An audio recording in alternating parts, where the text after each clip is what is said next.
எனதுயிரே எனதுயிரே எனக்கெனவே நீ கிடைத்தாய் எனதுறவே எனது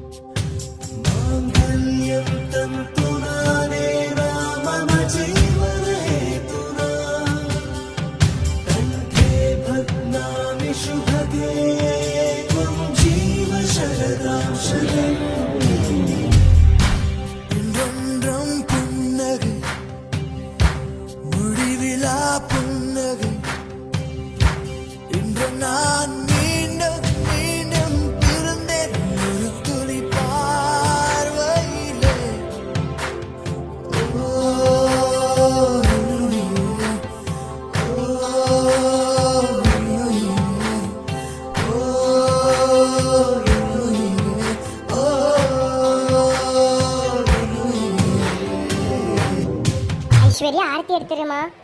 சரிங்க அத்தை. என்ன ராதிகா அதுக்குள்ள ஆரத்தி எடுக்கிற? ஏன் நீ ஆரத்தி எடுக்க கூடாதா? அப்படி இல்ல ராதிகா, தாய் மாமன் வந்து பொண்ணுக்கு மாலை போடணும்ல, அதுக்கப்புறம் தான் ஆரத்தியே எடுக்கணும். சம்மந்தி எனக்கு கூட பிறந்தவங்க யாருமே இல்ல, அப்ப எப்படி சம்மந்தி மாலை போட முடியும்? இல்ல சம்மந்தி, தாய் மாமா யாராச்சும் ஒருத்தர் பொண்ணுக்கு மாலை போடணும். கீதா, சொல்லுங்கண்ணா. இங்க பாருமா கீதா, நீ எதுக்குமே கவலைப்படாத. உனக்கு ஒரு அண்ணனா இருந்து நான் உன் பிள்ளைக்கு மாலை போடுறேன். என்னோட அண்ணனை நேத்துப்பதானமா. ரொம்ப நன்றிண்ணா. இந்த உதவியை நான் இன்னைக்குவே மறக்க மாட்டேனா. அப்படிலாம் சொல்லாதமா கீதா. ராகினிக்கு என்னெல்லாம் சீரு செய்யணுமோ அது எல்லாமே நாங்க செய்யறோம். ஆமா சம்மந்தி, நாங்க கண்டிப்பா ராகினிக்கு செய்வோம். நீங்க எனக்கு சம்மந்தி, ஆனா நீங்க எனக்கு ஒரு அண்ணனா இருந்து பண்றீங்க, அதுக்கு ரொம்ப ரொம்ப நன்றி. அதனால நான் இன்னில இருந்து உங்களை அண்ணா அண்ணின்னு கூப்பிடட்டா? இதுல என்னமா இருக்கு? உனக்கு பிடிச்ச மாதிரியே கூப்பிடு. ஆமாமா கீதா, உனக்கு பிடிச்ச மாதிரியே எங்களை கூப்பிடு. ராகினி என்ன தாய் மாமனை ஏத்துக்க உனக்கு ஓகேவாமா? எனக்கு ஓகே தான் மாமா. எங்களுக்காக இது எல்லாமே பண்றீங்க, அதுக்காக ரொம்ப நன்றி மாமா. கோதாவரி, ராகினிக்கு மாலையை போடு. சரிங்க. ஐஸ்வர்யா ஆரத்தி தட்ட கொடு. சரிங்கம்மா. ஆரத்தி எடுத்துட்டா? அண்ணி எடுத்துருங்க.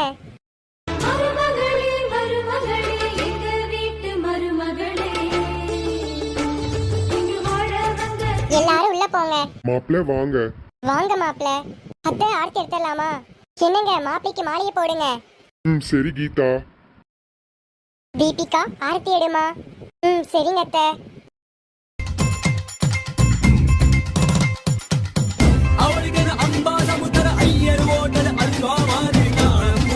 சரி வா ராகவ், உள்ள போலாம். அது எப்படி ராகவ் உள்ள வரணும்? என்ன சொல்ற தீபிகா?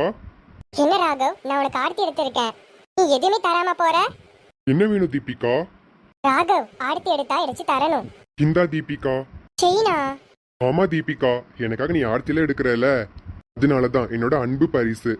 என்னடா ராகவ், நீ பணம் கொடுப்பேன்னு நினைச்சேன், செயினை கொடுக்கற. பரவாயில்ல ஆதி, என்னோட மேரேஜுக்கு எனக்காக ஆர்த்தி எடுக்கிறா, அவளுக்கு ஏதாச்சும் தரணும்ல, அதனாலதான் என்னால முடிஞ்ச சின்ன அன்பு பரிசு. பரவாயில்ல ராகவ், தங்க செயின்லாம் கொடுத்துருக்க. எல்லாரும் காசு தான் கொடுப்பாங்க. இல்லனா காசு கொடுக்கலாம் தான் நினைச்சேன், ஆனா நான் காசு கொண்டு வரல, அதனாலதான் செயினை கொடுத்துட்டேன். என்ன இருந்தாலும் அவனோட அத்தை பொண்ணு தானே, எனக்காக ஆர்த்தி எடுத்திருக்கால. ராகவ், நான் அதை எக்ஸ்பெக்டே பண்ணலடா. நானும் உங்ககிட்ட சும்மா தான் கேட்டேன், செயின் எனக்கு ஒண்ணு வேண்டாம், நீ எடுத்துக்கோடா. இந்த செயின் எதுவுமே எனக்கு வேண்டாம். பரவாயில்ல தீபிகா, நீ வச்சுக்கோ. இல்லடா பரவாயில்ல. வச்சுக்கோ. சரி வாங்க மாப்பிள்ள, உள்ள போலாம். ஆமா ஆமா வா ராகவ். சரிங்க மாமா. அண்ணா அண்ணி, இவ்ளோ சீரா? ஆமாமா கீதா, இது எல்லாமே உட பொண்ணுக்கு தான். இது இந்த அண்ணன் கொடுத்த சீரு. அண்ணா, இதுக்கு நான் எப்படின்னா உங்களுக்கு நன்றி சொல்லுவேன்? இவ்வளவு நன்றி சொன்னாலும் இதுக்கு போதாதுண்ணா. என்னோட பொண்ணுக்காக இவ்வளவு பண்றீங்க, அதுக்கு ரொம்ப ரொம்ப நன்றி அண்ணா அண்ணி. பரவாயில்லமா கீதா. ஆமாமா கீதா, பரவாயில்ல. இதுல என்ன இருக்கு? ராகவுக்கு நான் தானே மாமன், அதே மாதிரி உன்னோட பொண்ணுக்கும் நான் தான் மாமா. எனக்கு நீங்க யாருன்னே தெரியாது, சம்மந்தி மூலம் தான் எனக்கு நீங்க பழக்கமே ஆனீங்க. ஆனா நீங்க எனக்காக இவ்வளவு செய்றீங்க. சம்மந்திக்கு நீங்க தான் அண்ணா அண்ணின்னு எனக்கு தெரியும், இப்ப நீங்க எனக்காக என் பொண்ணுக்கு மாமனா இருக்கீங்க, அதுக்கு எல்லாமே ரொம்ப ரொம்ப நன்றி. கீதா, எதுக்குமே இப்ப கஷ்டப்படுற? இன்னைக்கோட பொண்ணோட கல்யாணம் நீ என்னைக்குமே சந்தோஷமா இருக்கணும். ஆமாமா கீதா, நீ எதுக்குமே கவலைப்படாத. நான் உனக்கு ஒரு அண்ணனா கண்டிப்பா இருப்பேன். கண்டிப்பாண்ணா, நானும் உங்களுக்கு ஒரு நல்ல தங்கச்சியா இருப்பேன். சரி வாங்க, நம்ம போய் மத்த வேலையெல்லாம் பார்க்கலாம். சரிங்க அண்ணி. அண்ணா சொல்லுங்க தம்பி, சமையல் வேலை எல்லாமே முடிஞ்சுதானா? எல்லாமே முடிஞ்சது தம்பி. சமையல் எல்லாமே சூப்பரா இருக்கணும். கண்டிப்பா இருக்கும் தம்பி. நீங்க சொன்ன மாதிரி சமையல் பாருங்க எப்படி சூப்பரா இருக்கும்னு. கண்டிப்பா சூப்பரா இருக்கும். ஆனா வெஜிடேரியன் நான் வெஜிடேரியன் ரெண்டுமே இருக்குதானே? ஆனா இங்க நிறைய பேர் வருவாங்கண்ணா. இருக்குப்பா தம்பி, நாங்க பஃபே சிஸ்டமாவே வச்சிடலாம். எல்லா வெரைட்டியும் இருக்கும். நீங்க எதுக்குமே கவலைப்படாதீங்க. எல்லாரும் சாப்பிட்டு சொல்லுவாங்க அவ்வளோ சூப்பரா இருக்குன்னு. இந்த மாதிரி நாங்க பண்ணியிருக்கோம். கவலைப்படாம இருங்க தம்பி. சரிங்கண்ணா. அப்ப நான் போய் அங்க வேலையை பார்க்கறேன். சரிங்கண்ணா. நக்குள், ஏய் மச்சான் எப்படிடா இருக்க? நல்லா இருக்கேன்டா. மேரேஜுக்கு வரமாட்டேன்னு நினைச்சேன். நானும் அப்படித்தான்டா நினைச்சேன். அங்க நிறைய வேலை இருக்கா, நிறைய கேஸ் வேற வருது, அதனாலதான் வர முடியாதுன்னு தான் நினைச்சேன். சங்கீதா தான் போயே ஆகணும்னு சொன்னான். அதனாலதான் நாங்க வந்துட்டோம். எப்படியும் நீங்க வந்தீங்களே அதே சந்தோஷம்தான். ஆமா ப்ரோ, நீங்க வந்து எங்களுக்கு ரொம்ப சந்தோஷம். சரி வாங்கடா, நம்ம போய் ஒவ்வொரு வேலையா பார்க்கலாம். ஆமாடா வா.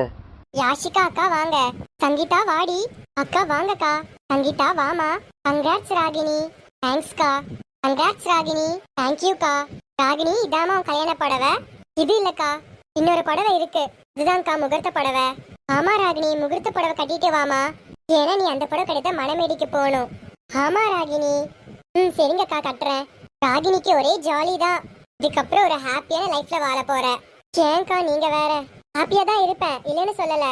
ஆனா அம்மா அப்பாலாம் மிஸ் பண்ணுவேன்க்கா. அது நான் இந்த ஊர்ல இருந்தா கூட பரவாயில்ல. அவருக்கு வேற பாண்டிச்சேரியில வேலை கிடைச்சிருக்கு. இங்க கொஞ்ச நேரம் வேலை செஞ்சதுக்கு அப்புறம் தான் டிரான்ஸ்ஃபரே கொடுப்பாங்க. இது வரைக்கும் அம்மா அப்பா எல்லாமே மிஸ் பண்ணுவேன்க்கா. அப்பாவும் ஜாப் வந்து வெளியே போயிடுவாரு. அப்புறம் அம்மா மட்டும் தான்க்கா தனியா இருப்பாங்க. இதனால அம்மா கூடயே இருந்துட்டேன். இப்ப எனக்கு ரொம்ப கஷ்டமா இருக்குக்கா.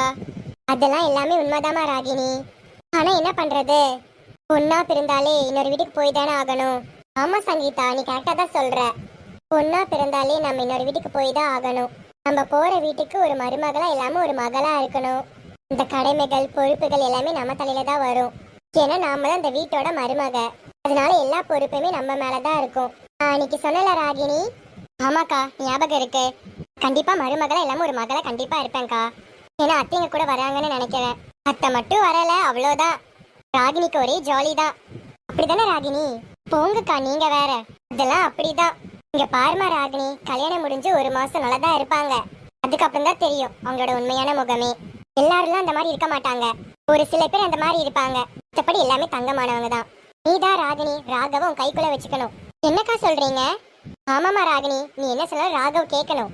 அந்த மாதிரி நீ அவனை மாத்திரணும். என்ன நீங்க இப்படி சொல்லி தந்துட்டு இருக்கீங்க? இங்க பாருமா ராகினி, அவங்க சொல்றது எதுவுமே கேட்காத. உனக்கு பிடிச்ச மாதிரி நீ வாழு. கண்டிப்பா நீ ஒரு நல்ல ஹவுஸ் ஒய்ஃபா இருக்கணும். கண்டிப்பாக்கா. சரி வாங்க ராகினிக்கு ட்ரெஸ் மாத்தி விடலாம். நான் மேக்கப் பண்ணி விடுறேன். சரிங்கக்கா.